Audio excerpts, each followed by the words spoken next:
मंच पे विराजित सरस्वती के पुत्र गणधर जैसी वाणी खिड़ती है जिनकी, ऐसे मुनिवर को मेरा बारंबार नमोस्तु नमोस्तु नमोस्तु। क्षुल्लक जी को एक क्षामी, माता जी को बंदामी बंदामी बंदामी।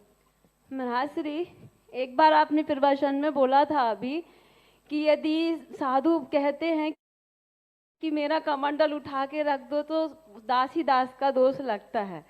तो महाराज जी, जो व्रती श्रावक घर में है तो फिर वो अपनी सेवा में अगर किसी को आदेश दे तो उन्हें क्या दोष लगेगा? और जो क्रोध करते समता नहीं हो पाती, वो अपनी सेवा में अगर किसी को आदेश दे तो उन्हें क्या दोष लगेगा? और जो क्रोध करते समता नहीं हो पाती तो उनको अपने व्रतों में क्या दोष लगता है? और उनके व्रतों का निर्दोष पालन कैसे हो, ये हम सभी को त्यागी वृत्ति को दोष नहीं है, क्योंकि वो दासी दास रख सकते हैं। सप्तम प्रतिमाधारी तक आदेश भी दे सकते हैं, नौकर भी रख सकते हैं, नौकर को आदेश भी देते हैं। तो सप्तम प्रतिमाधारी तक ऐसा कोई बाधा नहीं है, क्योंकि वो ग्रस्त है।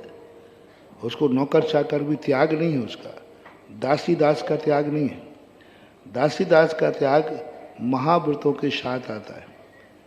एलक शुल्लक में भी एक देश है, वो कुचित कचाते का आदेश दे भी सकते हैं। लेकिन ये महाव्रतों की बात है कि महाव्रत की वो चर्चा थी कि जब साधु महाव्रतों में होता है तो शिष्यों का उपयोग दासी दास के रूप में नहीं कर सकता। वो भाव नहीं करेंगे गुरु कि ये मेरा कमंडल उठा ले। शिष्य कमंडल अभाग्य मान के उठाता है, ये शिष्य की महानता है। लेकिन गुरु अपेक्षा नहीं रखेंगे कि ये मेरी के लिए सेवा करे, मेरे कार्य करे। ऐसी यदि करता है तो वह दोष है, और शिष्य यदि करता है तो उसका तो भाग्य अभाग्य मान के करते ही हैं, करना ही चाहिए। जिज्ञासा रख रही हैं श्रीमती सरिता जी जो हमारे बीच भोपाल से हैं। और उसके बाद जैसे त्यागी वृत्ति की बात आप करते हो, ग्रस्त में रहकर पहली बात है, त्यागी वृत्ति को यदि ये भाव आ जाए कि मेरे सेवा कोई नहीं कर रहा, कोई कर दे वह, तो त्यागी वृत्ति का नाश बाद में होगा। जो नहीं कर रहे हैं उनका नाश पहले होगा। साधु को ये भाव आ जाए कि मुझे चौका कोई नहीं लगा रहा, हार नहीं दे रहा, मैं कल का हार कहाँ करूँगा, तो श्रावक की बर्बादी है। साधु यदि सच्चा है, तो खोटे साधु की बात नहीं कर रहा हूँ, सच्चा साधु है, यदि उसको ये चिंता हो जाए कि मैं बीमार हूँ, मेरी कोई दवाई कैसे कौन करेगा, सच्चा साधु है, उसको चिंता हो जाए मैं बिहार कैसे करूँ, मेरा कौन बिहार कराएगा, तो इस सारा का सारा अभिशाप विनाश श्रावक का है। श्रावक के रहते हुए साधु को ये चिंता करना पड़े, ये श्रावक का दुर्भाग्य है। शिष्य के रहते गुरु को ये चिंता करना पड़े कि अब मेरी सेवा कौन करेगा, ये शिष्य का दुर्भाग्य। तो बेटे के रहते हुए ये भाव करना पड़े, पापा को बेटा है, अब मैं कैसे जाऊं दुकान, मेरी तो बस की नहीं है, और बेटा जाएगा नहीं, जाना तो पड़ेगा, तो ये बेटे का दुर्भाग्य है।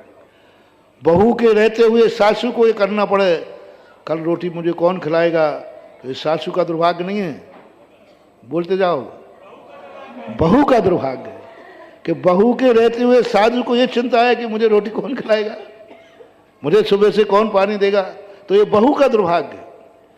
बेटे के रहते बाप को सोचना पड़े, ये बेटे का दुर्भाग्य है। त्यागी वृत्ति के घर में रहते हुए उसको कोई टेंशन आ जाए कि अब मेरी क्या व्यवस्था करेगा, तो उन घर वालों का दुर्भाग्य है। ऐसा लगाना चाहिए, एक पक्षी नहीं लगाना चाहिए।